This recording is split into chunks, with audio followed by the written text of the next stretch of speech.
Viewers நாங்களோட Lakshmi நீங்கள் பார்த்துட்டு 0 Lakshmi already உங்களுக்கு தெரிஞ்சது தான். இருந்தாலும் நானும் பேசணும் இல்லையா? ஸோ CWC 6th சீசன் வந்து வரப்போகுது. ரொம்பவே பிக் பாஸ் முடிஞ்சிச்சுன்னா இது வரும் இல்லையா? எல்லாருமே இதை பற்றி பேசியிருப்போம். எஸ், இந்த இடத்துல பார்த்திங்கன்னா நம்மளுடைய ஷாபு அவர்கள் விஜய் டிவிக்கு வராங்க. உண்மையுமே சொல்லணுன்னா வேறு லெவலில் செம்பருத்தியில் மாமியார் மருமகள் காம்பினேஷன் என்னோடய மோஸ்ட் ஃபேவரட் சீரியல் லிஸ்ட்டு. எவ்வளோ ரிவ்யூஸ் பண்ணியிருக்கேன். சொல்லணுன்னா இதுக்காக ஒரு சேனல்லே நான் பார்ட்னர்ஷிப் போட்டு பண்ணேன். ஸோ அந்த மாதிரி தமிழ் டக்கரில் வந்து நான் பார்ட்னராக மட்டும் இருந்தேன். நான் அப்படி எனக்கு இந்த சீரியல் மேலே ஒரு ஆசை. என்னால் விஜய் டிவி கடந்து ஒரு சீரியல் பேச முடியும் அப்படின்னு ஆசைப்பட்ட ஒரு சீரியல் செம்பருத்தி. ஸோ அந்த இடத்துல இந்த சீரியல்லேருந்து எனக்கு ரொம்ப பிடிச்ச 2 பேர் வராங்க, Shabu and Priya Raman ma'am. So இதில் ரொம்ப சூப்பரான விஷயம், பிரியாராமன் மேமோட அஃபிஷியல் இன்ஸ்டாகிராம் வந்து விஜய் டெலிவிஷன் டேக் பண்ணியிருப்பாங்க.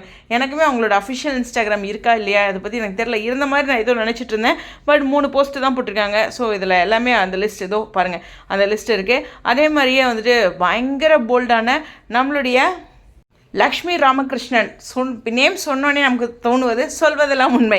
எஸ், அந்த ஷோவில் ஒரு பெரிய பேர், பயங்கர ரீச்சுங்க அந்த ஷோ.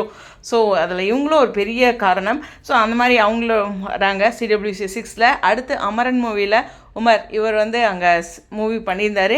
ஸோ ரொம்ப ஹேண்ட்ஸமான ஒரு பர்சன். உண்மையுமே சொன்னோன்னா எனக்கு ஷபு வந்து ஒரு டைமு குக் பண்ணிவிட்டு அவங்க ஹஸ்பண்ட், அதாவது நம்மளுடைய ஆரியன் வந்து ஸ்டேட்டஸ் போடுவார். ஸோ ஸ்டோரி அது மாதிரி அதில் பயங்கரமாக ரசித்து போடும்போது நல்லா சமைக்கிறாங்களாட்டிருக்கே, CWC வருவாங்களோ அப்படின்லாம் ஒரு டைம் நினச்சிட்டு இருந்தேன். பேரலாக சீரியல் பண்ணிகிட்டு இருந்தனால கால் ஷீட் இஷ்யூஸ்லாம் இருந்திருக்கும்.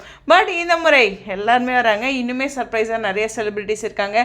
ஜட்ஜில் ஒருத்தர் ஆட் ஆகிருக்காங்க. அதே மாதிரி நம்மளுடைய பிக் பாஸில் வந்து சௌந்தர்யா கோமாளி சைட் போயிருக்காங்க. இது மாதிரி எக்கச்சக்கமான விஷயங்கள் இருக்குது. ஸோ பெரிய எதிர்பார்ப்புகளோடு இருக்குது. அதாவது ஒரு ஷோ ஹிட் ஆகிடுது, அப்புறம் என்ன பண்ணுவாங்க அப்படிங்கிற ஒரு விஷயம் இருக்கும்போது அதுக்கு மீறி ஒரு விஷயம் செஞ்சுட்டு தான் இருக்காங்க எப்போதுமே சேனல். ஸோ அவங்களுடைய கருத்துக்கள் எல்லாருமே வந்ததில் ஒரு பெரிய சந்தோஷம். ஸ்டேடியம்.